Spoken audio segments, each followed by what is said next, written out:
Not edible.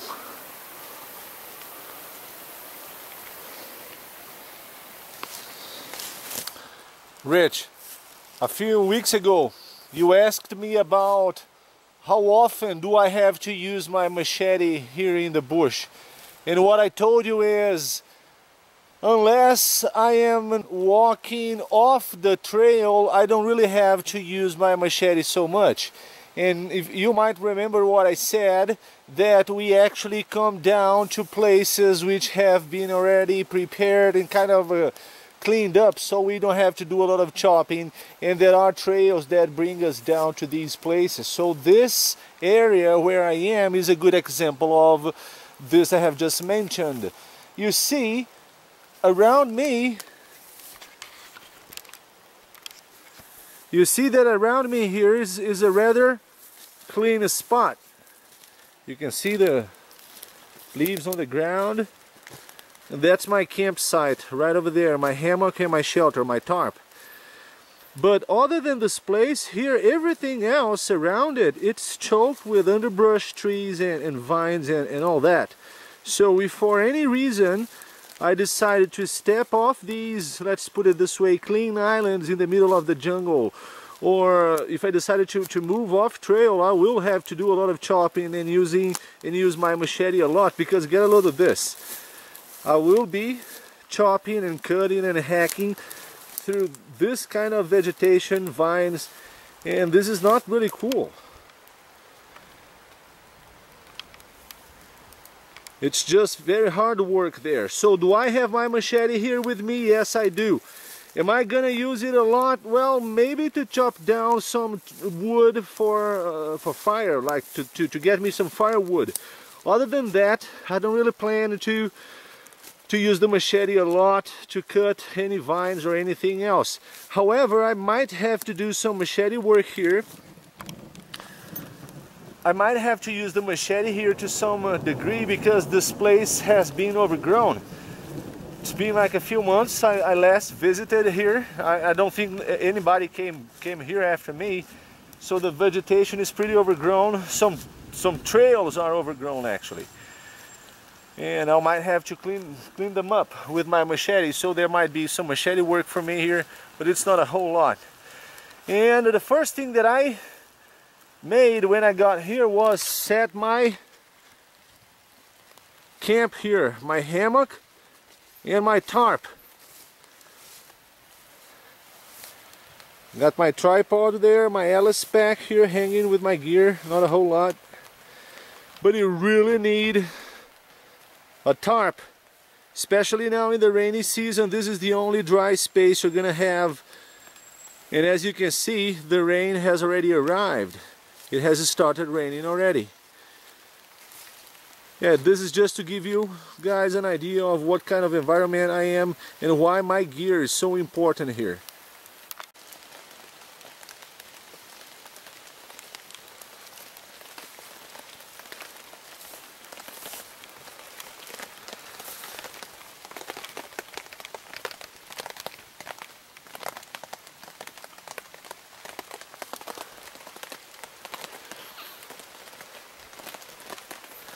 Well, this is why you really have to have some kind of shelter which is going to get you off the ground, because the rainy season has already started, and the little grass and the plants on the ground, the little vegetation has already started growing really fast. And I didn't have much time to clean underneath my tarp. I will eventually do it using my machete to do it. What I did here is I had to chop these vines that were growing along this tree here, because they were preventing me from first stretch the strings that go to my canopy, and I had to chop down these vines here, and they have some leaves which will actually itch really bad if they touch you by accident, and they are everywhere here in this jungle. So another good reason for you to have long-sleeved jacket like The one that I have here, sleeves rolled down, because you have these plants here, and if they touch you, they will cause you to, you know, scratch the area really bad, and that's what they do. Having your bush jacket sleeves rolled down is the way to go in a place like this, in an area like this. We have some other very interesting plants here I'm going to describe now. We have some wild edibles here. Have to be careful here because there was an old trail here which has been overgrown. Well, this is a plant which we call falso jamburandi or false jamburandi. Now you see it has those things, how can I call those? Cobs. And this plant has a few useful parts. First, the tip of the branches will turn into these, I don't know how to call them. They resemble some type of pepper. Okay, and these are actually a relative of the pepper. They are in the pepper family. So what we do is we collect the top of these ones, of these guys here, and we dry them out in the shade. After that, we grind them into a powder which can be used to flavor, to season your meals, your rice, whatever you're cooking here in the bush, because they will add like a pepper flavor to your meals, to your bush meals. Other than that, the leaves can be used to wrap the food, the meat which you're cooking, and thus protect the food from burning, and it will actually give you a way to wrap your food as it's being cooked in a fire. So another good use for this plant here, and I intend to do some use of this falso jamburandi in these days here, as I am you know, both bushcrafting and camping here in the Atlantic forest of my state, Minas Gerais. At the season of the year, the rainy season, this is pretty much what you guys think of the Atlantic rainforest, of a tropical rainforest, This is it. Very interesting area.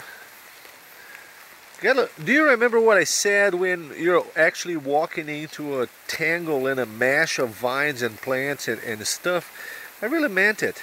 Have a look around.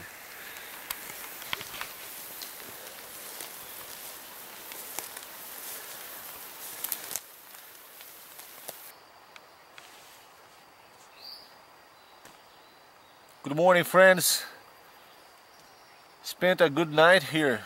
It rained during most of the time, but had no problems. Had very comfortable night here. It was not cold. Probably at 3 o'clock in the morning it got a little chilly, but all I had was my poncho, a space blanket, and tell you the truth, that was enough to take care of the problem. I slept on my clothes. I had another jacket, my hunting jacket here, and that was it. No problems at all. Last night, before it got too dark, I cleaned me an area here using my machete. I chopped down the grass, the ground vegetation, the grass that was down here, just to make this area a little bit safer, so I would feel it was safer and cleaner. I could see it better, what is on the ground, in case any animals or insects approached. But that was it, no problem. I didn't have any problems at all. I'll let you see what I did here, because I also worked out another aspect of my camp here, which is it's camouflage. You know, it's a stealth. It's pretty much like stealth camp here now.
Beautiful morning now in the jungle, and I'm going to make some coffee here.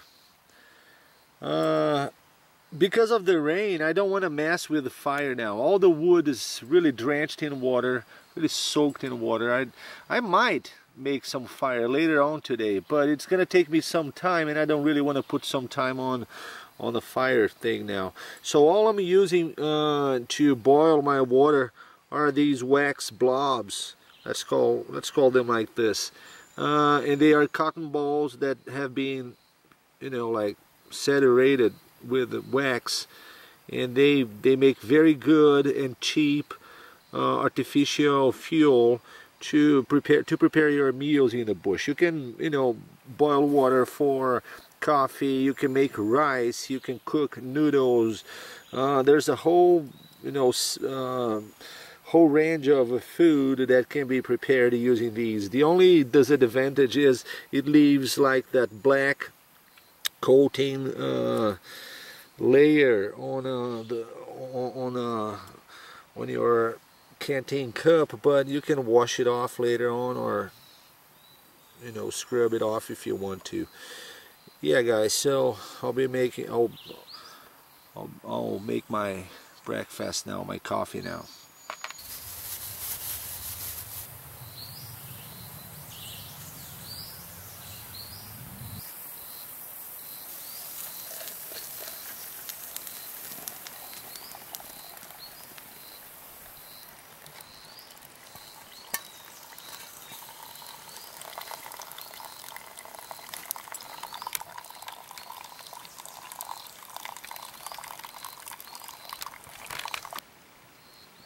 Just one blob was enough to boil all that water, and it's still burning there. It's gonna burn for at least 10 minutes. But I'm gonna put it out now, and yeah, you reuse it later.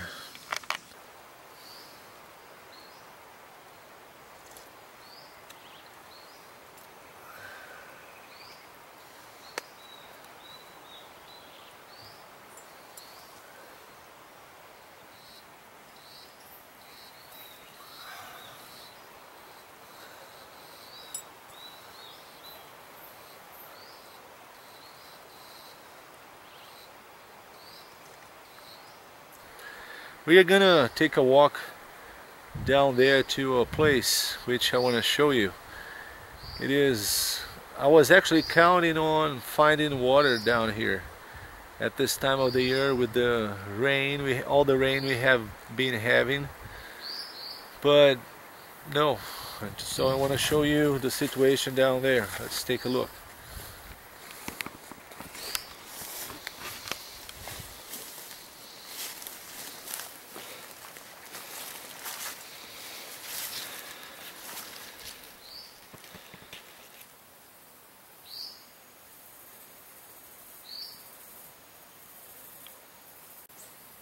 No water there, nothing.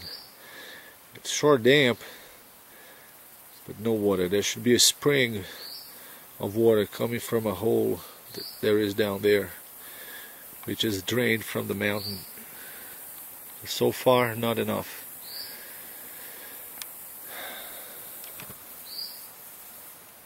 I'm pretty sure I'll be getting rained on later on at some point tonight, or if I'm lucky, during the day too. And that's the water I'm counting on collecting. I didn't collect any water last night because I didn't have an empty container to store them either.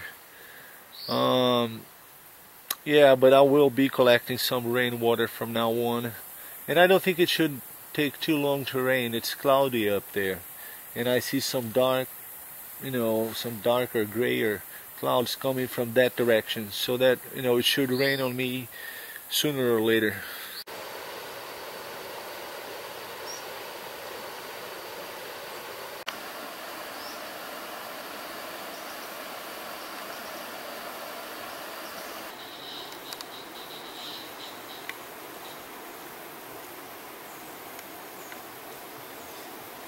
Something really cool just happened. I was by the river down there, and as I was moving back to my camp area here, actually I heard a noise like a couple of feet away from me. let's say 4 feet away from me. When I looked to the side, I saw this armadillo moving, and I had my camera in my jacket pocket. So it was just enough time for me to get the camera and try to focus on it. It got into a little crevice, and then as it was getting to the other side and moving away, I actually get the chance to film some of it as it moved away. But it was so cool, so nice.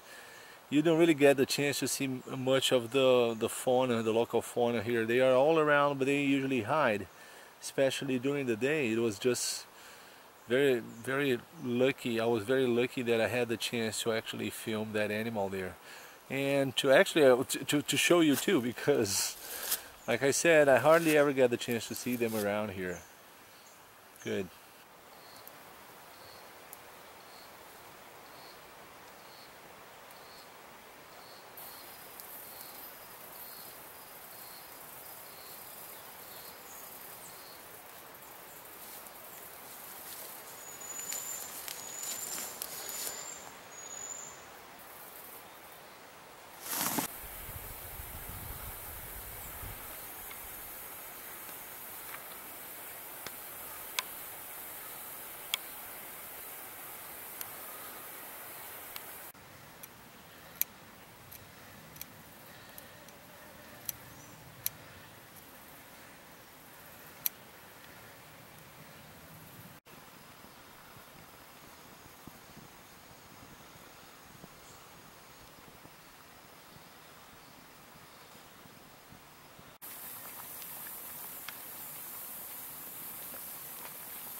The rain has started, thank God. It's not too heavy, not really heavy actually, light rain, but the water has started gathering up here. And if I can collect at least 1 liter of water, that's good enough. I don't really have much water left. Because I was counting on the water that was supposed to be down there on the spring. I actually only brought 4 liters. My first canteen is empty. I only got about 300 milliliters left in the bottle, and I got 1 liter here in this canteen, but this is for tomorrow. If I didn't get any water, I was saving that for tomorrow, because I have to hike 15 kilometers out of this place here. And I know there's water, you know, at some points along the road, but I would need some water to get there. And I still want to cook me some breakfast tomorrow, make some coffee. I'll definitely need more water, but apparently water won't be a problem now, thank God. Okay guys, it's time for me to go now. I arrived here on Saturday about 1 o'clock p.m. and it's Monday about 2 p.m. I'll start my hike up out of this valley up to a road there is here, and then I have 15 kilometers of good hike ahead of me until I get to the nearest town, where I'll be able to catch a bus and make it back home, hopefully, if God wills. And I hope you guys Around the Cabin you enjoyed this video I put out for you here. I hope it also gave you some idea of the Atlantic Forest environment. One of my favorite areas where I usually come to, this place where I stayed here for these few days. Thank you a lot for watching Around the Cabin. Rich, thank you so much, man. I'll see you guys in the boonies. This was Juliano Toniolo from Brazil. Take it easy.